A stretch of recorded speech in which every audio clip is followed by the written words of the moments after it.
Eiichiro Oda has deceived us all, and this is going to be the true final villain of One Piece. And yes, in today's video, I am going to explain the master plan that Oda has been developing for more than 25 years. And it's because Oda has left clues throughout the entire work that no one has been able to understand to this day, as many of those clues are red herrings or distractions for the readers themselves. But that's something I'll explain to you right now. I should say that this is probably going to be a very long video, and you might have it on in the background, whether you're driving, exercising, cooking, or eating. If so, enjoy your meal. You might even have put it on to sleep. A goodnight kiss if that's the case. And as you already know, I love it when you leave comments about what you're doing while you have the video playing in the background. So leave it to me right now, as I am very curious. And let me tell you that obviously this kind of videos takes a lot of work, so I would really appreciate a big like and for you to subscribe to the channel to see more videos. Now then, let's begin. The world building of One Piece is truly incredible. Eiichiro Oda has introduced us to many characters, each with a different view of the world and unique convictions and motivations. This causes the Straw Hats to constantly encounter individuals whose ideals clash with theirs. In each story arc, we have a different enemy to defeat, from tyrannical pirates to corrupt governments, which makes the series always feel very lively and exciting. But we must not forget that, as rich as the setting is, One Piece is not a real world, but a shonen manga written by Eiichiro Oda. And being a shonen, there are certain narrative elements that are inevitable. In particular, there is always a final villain to face in the final stretch of the work.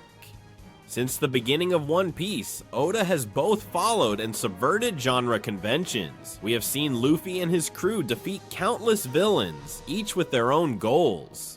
Arlong and his supremacism against humans, Crocodile and his political ambition in Alabasta, Enel, self-proclaimed god of Scipioea, Doflamingo tyrannizing Dressrosa, Kaido seeking an epic war, and many others like them. Each enemy has been different, with ideals opposed to Luffy's, and their downfall has propelled the hero's journey. However, being such an extensive work, it is easy to forget that it follows certain very basic narrative rules of shonen. No matter how different or special One Piece is, there are things that are destined to happen, especially to close the cycle of the story. And among those things is what is commonly referred to as the final villain. In classic adventure and action stories, especially in shonen manga, there is usually a definitive antagonistic force that awaits the protagonist at the end of the journey. One Piece is no exception. No matter how unpredictable its world is, it is natural to expect an epic final battle against an enemy that surpasses all previous ones. That final force that surpasses everything seen so far is what the protagonists must defeat to complete their adventure and fulfill their dreams. Monkey D. Luffy, to become the king of the pirates and free the world, will eventually have to face and defeat this supreme enemy. Over the years, there have been many theories about who that final villain in One Piece would be, and the range of characters is very wide, so there is no shortage of candidates. However, most fans have divided into two main camps in this debate, and one of those camps covers perhaps 70% or more of the speculations. In other words, for many readers, the final villain is, quote, quite predictable. Or at least that's what Oda has made us believe so far. And who is that obvious candidate? Well, it's Imu, the mysterious figure in the shadows of the world government. Ever since being briefly introduced during the Reverie, Imu is shaping up to be a great hidden enemy, possibly the true king of the world in the shadows. In fact, if you ask most fans, they are very clear that Imu will occupy the empty throne as the ultimate villain at the end of the story. And it's not a random idea. There are good reasons within the manga that point to this. But before we move forward with our alternative theory, it's worth reviewing why Imu seems to be the final villain according to most. Let's look point by point at the reasons that have led the public to believe that Imu will be the final enemy. First of all, he is the highest authority in the world. Imu has turned out to be the person with the greatest authority in the entire world government and therefore in the entire world. The very 5 elders of the Gorosei serve him and kneel before him, which means that Imu secretly occupies the empty throne. Symbolically, this places him at the absolute pinnacle of governmental power in One Piece, reflecting the oppressive control of the world government over the world. A final villain who is literally above all other power structures sounds logical. Then we have his connection with the Void Century and Joy Boy. And everything indicates that Imu has been alive for 800 years or more, that he was present in the mysterious Void Century, and it has been strongly suggested that Imu is actually Saint Imu of the Nerona family, one of the original founders of the world government 8 centuries ago. It is theorized that he obtained eternal youth through the operation of the Ope no Mi, which would explain why he continues to rule after so many generations, and this implies that Imu was there during the War of the Void Century, facing Joy Boy and the Ancient Kingdom. In other words, Imu already acted as the great enemy of the will of D in the past, the will that Luffy himself carries today, and it would be poetic for him to continue being so in the present. Another reason is that we have seen it foreshadow an epic final war, as Imu himself has hinted at being the final hurdle to overcome. He has spoken several times about that great war that is coming, mentioning that this conflict will inevitably occur, and that a certain race, the Giants of Elbaf, will be decisive in determining the victor. Imu shows a lot of interest in the Giants, as he ordered the Divine Knights to reach Elbaf as soon as possible, and has even participated personally, possessing Gumko, in an attack on this nation, seeking for the Giants to be on their side in the war, or not exist at all. And if the antagonist is concerned about securing the alliance of the most powerful warrior race, it's because they know that in the final battle, their enemies could have them as allies. All this paints Imu as the axis of the culminating war. Another point in favor of Imu as the final villain is that we know practically nothing about him or her. We do not know their face, their true identity, since it could be an alias or a title. We do not know their exact origin or what kind of being they are. We barely know that they are supposed to wear some kind of crown or something like that and sit on the empty throne. We are unaware of their powers. Do they have a devil fruit? Is it a divine ability? Are they even human? This aura of mystery often surrounds the ultimate enemy in many stories, keeping readers intrigued until the climax. Furthermore, although in recent chapters the name Nerona Imu was mentioned, associating it with a member of the founders, it has not been specifically confirmed that Imu is Nerona Imu. And knowing how One Piece is and how Oda is, we cannot trust anything 100% until it is clearly revealed. But that lack of information fits with the idea of a secret final villain who would be revealed at the last moment. Then we have seen that Imu is the author of never before seen atrocities. Imu has already demonstrated terrifying power, even with brief appearances. He was responsible for the annihilation of Lulusia, erasing an entire kingdom from the map in an instant. He wields ancient artifacts or abilities capable of unleashing destruction on a national scale. He has also shown strange abilities like controlling the 5 elders and transforming them into some kind of strange creatures, something like demonic creatures that serve to fight on his behalf. Apart from the already famous Domi Reversi, which seems to turn anyone into a demonic entity under Imu's control.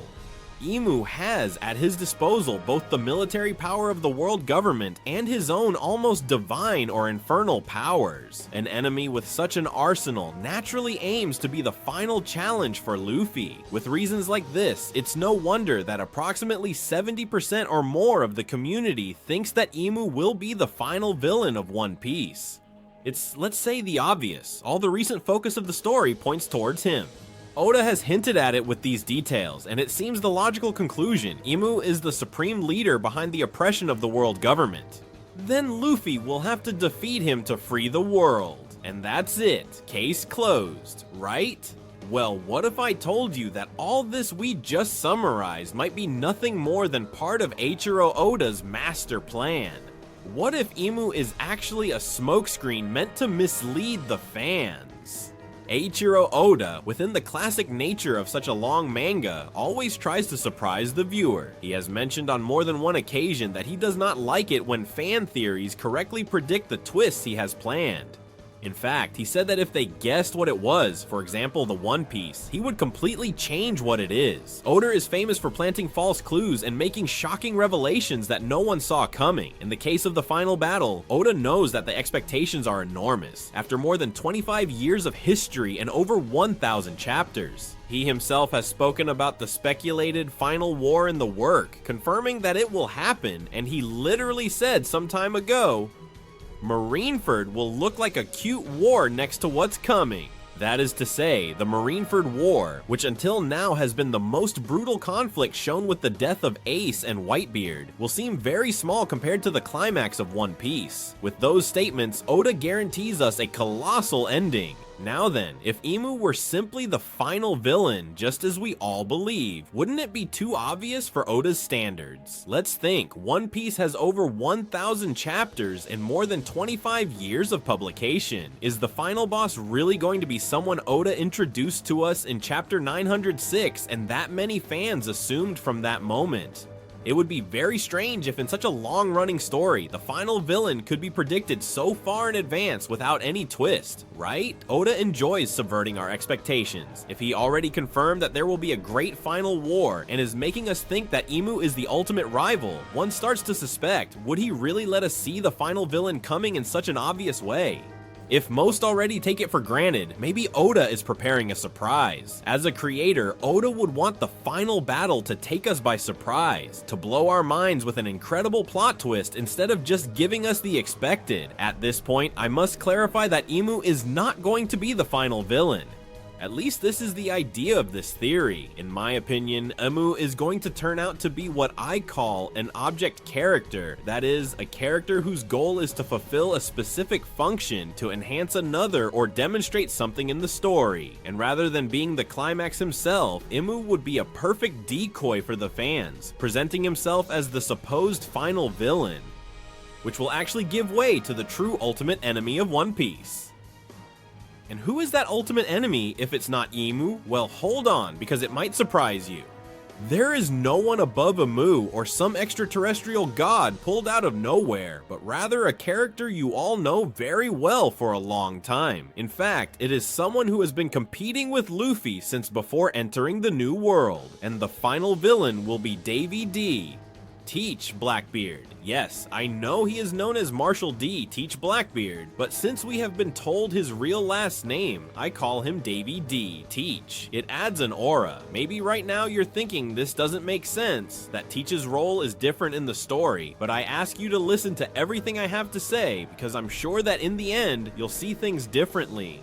Oda is tricking us all with Imu while quietly preparing Blackbeard for the final strike. At this point in the story, Teach has been discreetly moved away from the main focus. Since the Marineford arc and the time skip, Blackbeard has been operating in the shadows. We don't see his moves in the foreground very often, just glimpses of his actions, his attack on Amazon Lily Island against Boa Hancock, his ambush of Trafalgar Law at sea, and little else. In the current Elbaf arc, the importance of Imu and the world government has been increasing, filling pages with revelations about the world's secrets. While Teach operates behind the scenes, we know he's out there causing trouble, but the manga doesn't highlight it too much.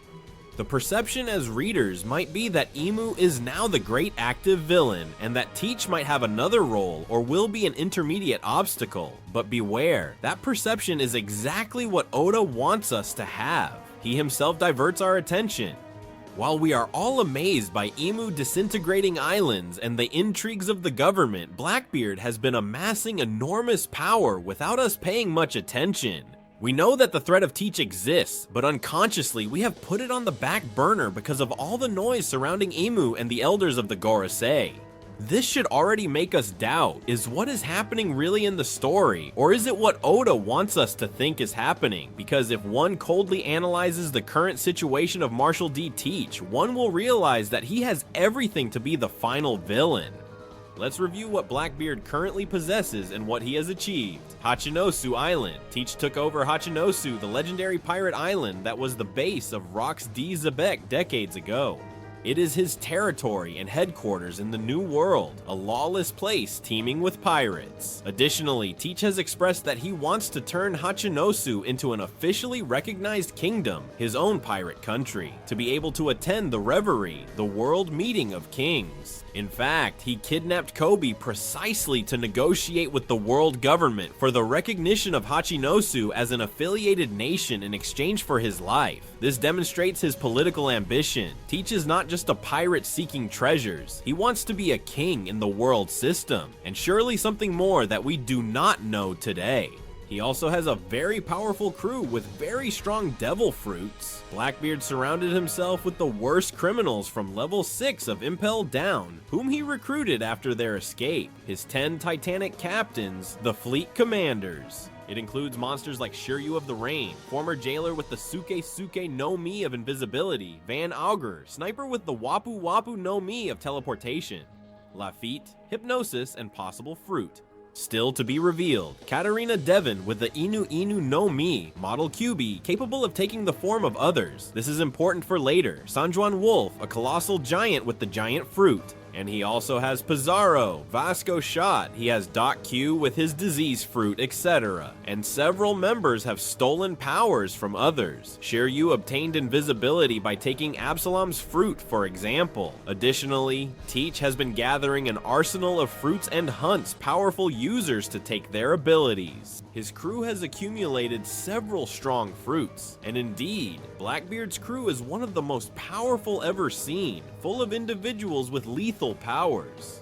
Then he also has 3 road pony glyphs in his possession. After the fall of Big Mom and Kaido, the 4 road pony glyphs, the red stones that point the way to Laugh Tale, were in play.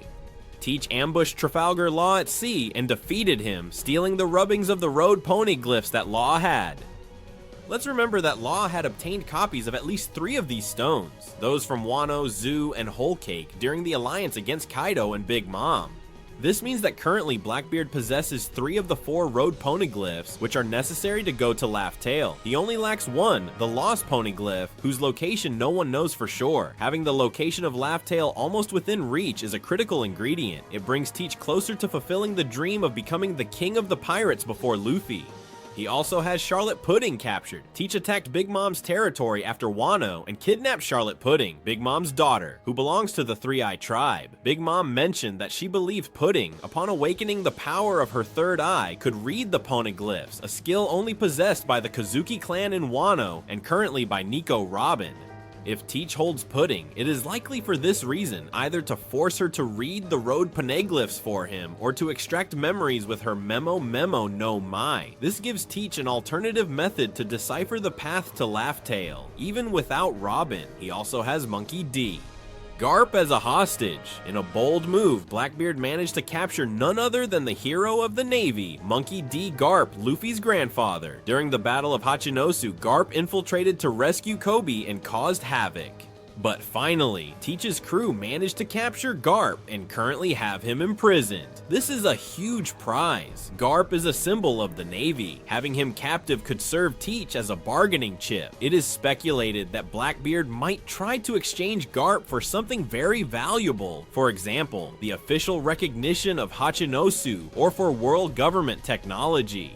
In any case, it is a move that personally hurts Luffy as well, since Garp is his beloved grandfather. He also has the location of 2 ancient weapons. Another subtle detail is that Teach could have very easy access to the location of at least 2 ancient weapons. How? Well, thanks to the mysterious Caribou. Caribou overheard conversations about Poseidon Shirahoshi on Fishman Island and about Pluton in Wano, and in recent chapters, he said he had to tell that information to a certain person. And although it is true that he has not revealed who that person is, it is implied that he is referring to Blackbeard, since he said he admired this person and asked Katarina Devon and Van Augur to take him to him because he had information to give him. If Caribou revealed those secrets to Teach's people, then Blackbeard knows that Shirahoshi is Poseidon, a weapon capable of controlling the Sea Kings, and that Pluton lies in Wano. Even without having them physically, that information is too powerful. And coincidentally, after Wano, we saw Teach attack key territories, like Hancock's Island, where there might be clues about Uranus, or we also saw him moving after the road poneglyphs. It is possible that he is gathering resources to also obtain the ancient weapons. He also possesses 2 devil fruits at the same time. This point is implied, but it remains very important. The only human known today capable of possessing 2 devil fruit powers at the same time. He stole the Yammy Yammy, the fruit of darkness, and the Gura Gura, the earthquake fruit that Whitebeard had. With darkness, he can nullify other abilities and absorb anything, and with earthquakes, he can destroy islands. Combined, they turn him into an unprecedented machine of destruction. We still do not know how it is possible for his body to tolerate the 2 fruits. Some suggest it is due to Teach's peculiar constitution, others that he has multiple souls, or perhaps because of the lineage of the Davy clan, but the fact is, he achieved something that theoretically should kill anyone. This makes him unique and extremely dangerous, and who knows if he plans to obtain a 3rd fruit. It has been speculated that he is looking for a mythical Zoan type like Kraken or something like that to complete his set of powers. In fact, that same Kraken theory has been on the channel for years, and now with the whole Davy Jones theme, it gains a lot of strength. Then he also has the face of Saturn, and this point is more subtle, but it could be critical. During the Egghead incident, 2 of Teach's commanders, Katarina Devon and Van Augur, infiltrated Egghead and ended up encountering Sanjay Garcia Saturn, one of the 5 elders who went there. Saturn, surprised, demanded to know what they were doing, as the crew was doing some rather strange things, and Katarina Devon and Van Augur responded that their goal was the world. Yes, they use those words, and you will understand later, but the most important thing is that Teach's pirates saw Saturno, and even Katarina Devon managed to touch him, and her 9-tailed fox fruit is capable of copying anyone's appearance. It is evident that Katarina Devon can now take on Saturno's appearance thanks to her ability. This could allow Teach's crew to impersonate an elder of the world government at some point, deceiving the government from within. And I know more than one of you will think that this character is dead and therefore has no further role, but precisely because they are dead, it can be more surprising, as let's remember that no one knows about this. No one in the world government knows that Katarina Devon has Saturn's face, so she could act at any moment, could appear as if he were alive, surprise everyone, and cause a few seconds of doubt that might allow for a very interesting victory for Teach, or even deceive people into thinking he is still alive. Seeing this brief review, it is clear that Teach has accumulated too many important things for Oda to leave him forgotten or in a secondary role. If we think about it coldly, he has everything to be the final villain of the work. Power, influence, information, personal motivations against Luffy. So why does he go relatively unnoticed in the recent narrative? Precisely because Oda wants to divert attention. He has kept us entertained with Imu, with the mysteries of the Void Century, with Shanks making moves, the threat of the government, and meanwhile Teach was making his move almost without the spotlight. In the recent arcs, since the revelation in Mary Jawaz, the importance of Imu has been rising, occupying the center of theories and discussions. Meanwhile, Teach has been moving in the shadows, doing incredible things, but not standing out too much on the pages. We know he's there, but we don't pay much attention to him. Everything is practically telling us, hey, look here, here's Imu, the villain in the shadows. And meanwhile, with the other hand, he hides Teach under the table, accumulating trump cards. With all the above, we already have enough reasons to at least doubt whether everything we see is real or just a carefully constructed illusion by the author. But there's more. Now let's go with the big clues that Oda has left. Very subtly, it must be said, but he has done it to prepare this twist. The biggest clue Oda has left us about this whole master plan is the recent flashback of God Valley, narrated during the Elbaf arc, through the memories of Prince Lucky and Scopper Gaban. In this flashback, we were finally introduced to the legendary pirate Rox D. Xebec, a mythical figure who had been mentioned before but never shown. Interestingly, the revelation of Rox as a character happened almost in parallel to that of Imu in the manga. Both were introduced around the same chapters, almost as if Oda was giving us two pieces of the puzzle at once to later connect them. The impressive thing is how it was presented to us. to Rox D. Xebec. In literally the first panel where his face appears, the manga makes it very clear who the father of, in this case, Davy D. Teach, or as we knew him, Marshall D. Teach. Just like that, we are shown Rox with an unmistakable appearance, which is Teach's face, but with normal teeth, the same bulky physique, the same features, and at the bottom of the page, it directly states that Rox had a son named Marshall D. Teach, indicating that he is Blackbeard's father. The connection is immediate and too obvious, and this is very unusual. Normally, when Oda makes revelations about important family ties, like this character is the father of that one, he does it in a much more dramatic way through revealing dialogues or surprise revelations at critical moments or more naturally in the work, but here he does it almost casually. The first thing we learn about Rox is that he is Blackbeard's father. Why would Oda be in such a hurry to connect Xebec with Teach? Why put it in the first panel? Clearly he wants to plant that idea in our heads right away. He leaves no room for theories or ambiguity. Blackbeard is Xebec's son, period. This, of course, establishes a very powerful generational parallel. But let's continue with the flashback. We see that Rox D. Xebec was an extremely ambitious pirate whose declared dream was to become the king of the world, above the king of the pirates. To achieve this, 44 years ago, he organized the strongest crew of the time, the Rox Pirates, and set out to challenge the world government. What did Xebec do at his peak?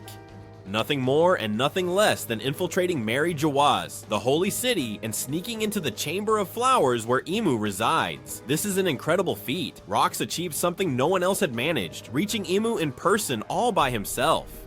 In that crucial scene, Rox stands before Imu in the room of the empty throne. And what happens? Rox had kidnapped some kings attending the reverie to use them as hostages, but Imu is unfazed by that. Imu appears before him in the shadows, and Xebec quickly realizes that he can't defeat him at that moment. Why? Because he is very strong? No, for something very specific.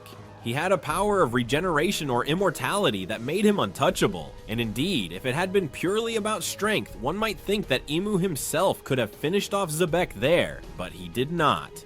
In fact, he didn't even try.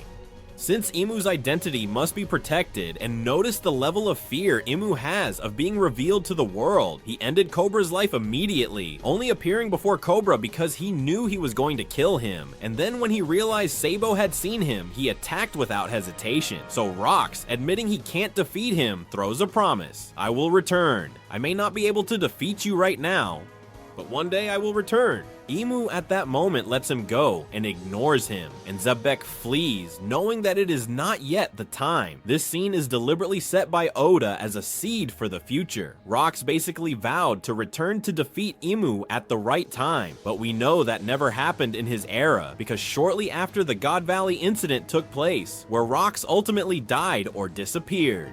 And because of this, he was never able to fulfill that promise to return for Imu. Now, if the promise is still up in the air and Oda took the trouble to show it to us, how could it be fulfilled? Well, the answer is clear, through the person who inherited his will. And his genes, that is, through his son, Davy D. Teach, Blackbeard. And Blackbeard is literally the heir of Xebec in blood and spirit, so he is the perfect candidate to return to that Chamber of Flowers and settle that unfinished business.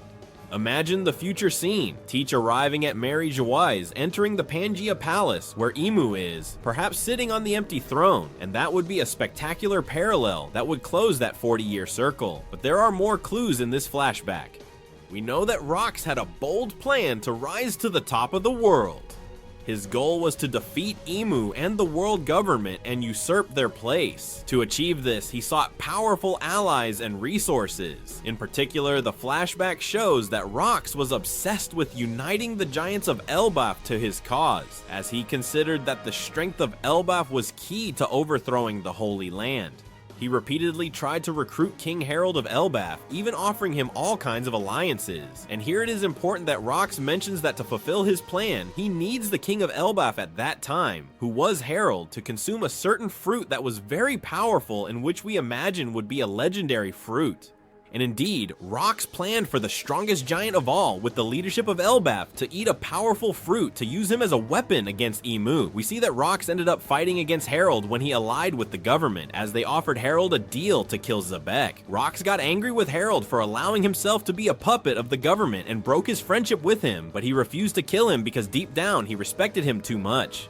This shows how important the giants were in Xebec's plan. The flashback continues 38 years ago. God Valley. Rocks assaults the island to rescue his family, his wife Eris, and little Teach, who had been captured there for the Tenryubitos hunting game.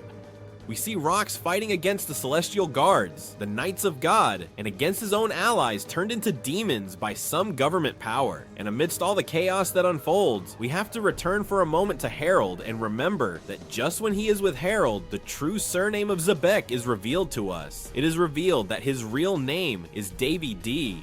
Xebec, showing us a new clan and giving it incredible importance. From Xebec himself, it is mentioned that he doesn't know much about his clan, but he does know that they are descendants of Davy Jones. By the way, let's remember that when he saw Emu, he told him that he was a big fan of Davy Jones, as if giving him a hint and, let's say, standing up to him. And he also mentioned something very interesting, and that is when he mentions that his wife and son are in God Valley, that he left them there. He told Teach a very important phrase and said, "Trust in the Davy clan." This obviously is there for a reason, but this whole flashback is not just there to tell us ancient history, it's there to make us understand Teach's motivations in the present. Xebec was introduced now, so late in the series, because his legacy is extremely important for the end. Thanks to this retrospective, we know why Teach wants to rise to the top of the world, and where he got so many ideas, information, and that ambition. Xebec's will, which was to overthrow the world or Emu, passed on to Teach even his knowledge. It is revealed that before the final battle, Rocks told Harold his real name, his lineage, and his motivations. This implies that Teach, as a family member of Rocks, perhaps knew the deepest secrets of his father and the Davy plan. It is worth noting that Teach named his flagship the Saber of Xebec, in clear tribute to Xebec, and took Hachinosu because it was his father's former domain. In other words, Teach is deliberately following in Xebec's footsteps. Oda also showed us how Xebec failed, and why Teach should not or cannot fail where his father did. Before parting, Rocks told his family a very important phrase: "Trust in the Davy clan." That line is intriguing. What exactly did he mean? Perhaps the Davy clan, which we remember are apparently descendants of Davy Jones, has some special destiny or hidden ability, maybe the capacity to wield multiple devil fruits, which would explain Teach. Or it was simply a way of saying, trust in our family or our will. I don't know, but in any case, Oda gave that phrase a special connotation, highlighting it. We also know that the high-ranking government officials, the God Knights, and Emu had their eyes on the Davy clan as something important. As natural enemies, in fact, it is emphasized that the Tenryubito in God Valley were enraged to see before them a lineage they considered an ancient enemy and wanted to exterminate them immediately. This sounds very similar to what we already knew about the legacy of the D. That phrase from Rocinante, where he says that all the D are natural enemies of the gods, with the gods being the world nobles. All these pieces paint a very interesting picture, and teaches an enemy in capital letters of Emu, much more than Luffy is currently, despite prophecies, symbolism, Nika, Joy Boy, and all that. Personally, even in the manga, he has not yet crossed paths with Emu nor caused that direct hatred. Instead, Teach carries the inherited enmity from his father against Emu. Emu, who already defeated Joy Boy, Luffy's ideological predecessor in the past. It's true, but narratively Oda is positioning Teach as the one who has more substantial reasons to oppose Emu in the present. Now let's move from Emu's side to Luffy's side. Let's think, who fits better as Luffy's final enemy in terms of the story? On one hand, Emu represents the antithesis of Luffy's freedom. He is the hidden global tyrant, but Luffy's story since the East Blue has not been a direct struggle against the world government itself. That has been more the role of Dragon and the revolutionaries. Luffy has mainly been a pirate facing other rival pirates in search of adventures in the One Piece. His dream is not to overthrow the government, it is to be free and be the king of the pirates. And who is Luffy's biggest rival in the pirate race? Blackbeard. Since Jaya, Teach has been Luffy's parallel nemesis. Both are bearers of the D. Both aspire to find the One Piece. Both believe in the dreams of pirates. Let's remember that phrase from Teach. Men's dreams never die. Teach is in many ways the dark reflection of Luffy, where Luffy makes allies and trusts his enemies, Teach manipulates and betrays. He betrayed Blackbeard's crew, betrayed Whitebeard's crew, handed over Ace, etc. Where Luffy fights head-on, Teach ambushes from behind. However, both share that relentless determination. Teach has caused enormous personal harm to Luffy. He already provoked Ace's capture and, consequently, his death. Now he has captured Garp, Luffy's beloved grandfather, and it is very possible that he will soon do something with Shanks. There are many solid theories that Teach might end up killing Shanks. Yes, Shanks, Luffy's mentor, inspiration, and friend. He has unfinished business with Blackbeard, as Shanks has the scar on his eye made by Teach and already warned that Teach was the real threat. Let's imagine that Teach manages to defeat or even kill Shanks. That would ignite a fierce emotional motivation in Luffy to confront him. Too many factors point to an inevitable clash. Monkey D. Luffy against Davy or Marshall D. Teach, the king of the pirates against who would be after defeating Emu, the king of the world. Because even though we have the world government as the cause of many evils in One Piece, after all, the story began as a series about pirates and it is likely to end as it started, being a story about pirates with a final confrontation between the two most powerful pirates of the era. One that would be Luffy, representing the inherited will of the ancient kingdom of Joy Boy, allied with all the oppressed peoples of the world. The other, Teach, wielding the dark power of the world government, having virtually crowned himself as the sovereign of the world after overthrowing Emu or using their weapons. It will be the cyclical repetition of the war from 800 years ago, which in that case was the D against Emu, but this time it is D against D, since Teach is also a D. All this for the fate of the world. Oda has already promised us a war so big that it will make Marineford look like child's play. We can foresee that this final war will have multiple fronts. The revolutionaries against the government, the Straw Hats, and their allies against the combined forces of Teach. It will be total chaos. Old enemies becoming Luffy's allies, betrayals, ancient weapons. In short, madness. And do you know the most curious thing of all? That all this downfall on Emu's part would be his own fault, because the only person who could warn Emu of what was coming was Saturn. Since if we remember in God Valley, when Rock sees Emu, he tells Whitebeard that what they have before their eyes is basically the world.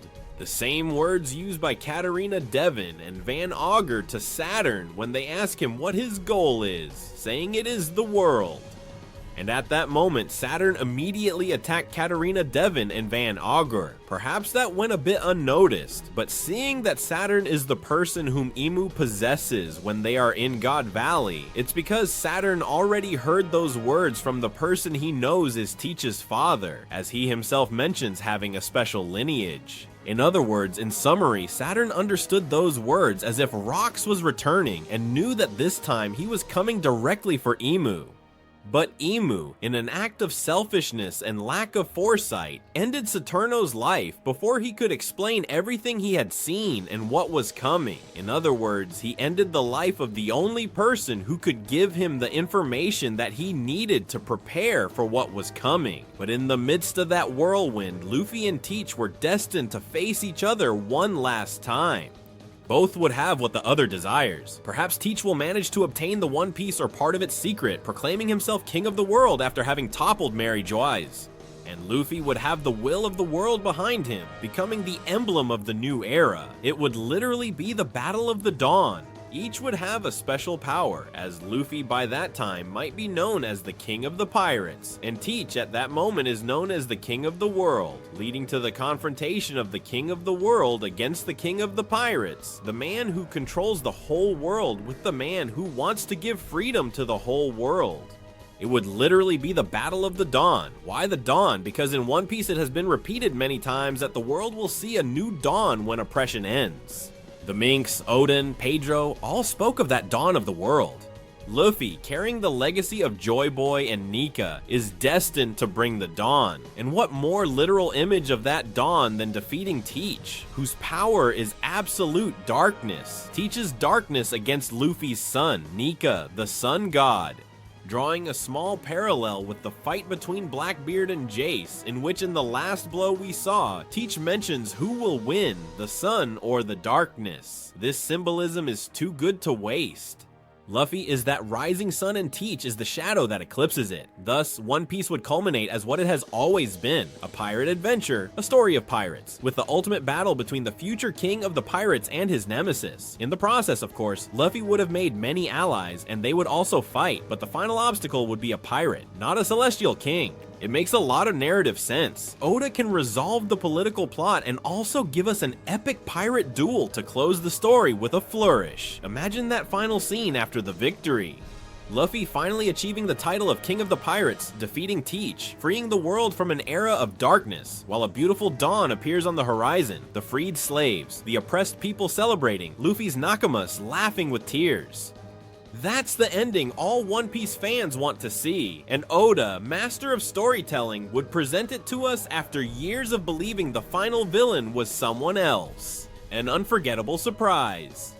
In conclusion, Imu will not be the final villain, Blackbeard will be. Imu would have served as a catalyst for the Great War and as a false pinnacle, only for Teach to seize the opportunity, take control, and reveal himself as Luffy's true ultimate rival, ending Imu's life. Eiichiro Oda has set an elaborate trap for us, constructing an incredible smokescreen before our eyes with Imu and the entire world government plot, all while preparing the structure for a grand plot twist related to Blackbeard and Xebec's legacy. All the breadcrumbs are there in the manga, dates, numbers, phrases, events, all waiting for us to connect them.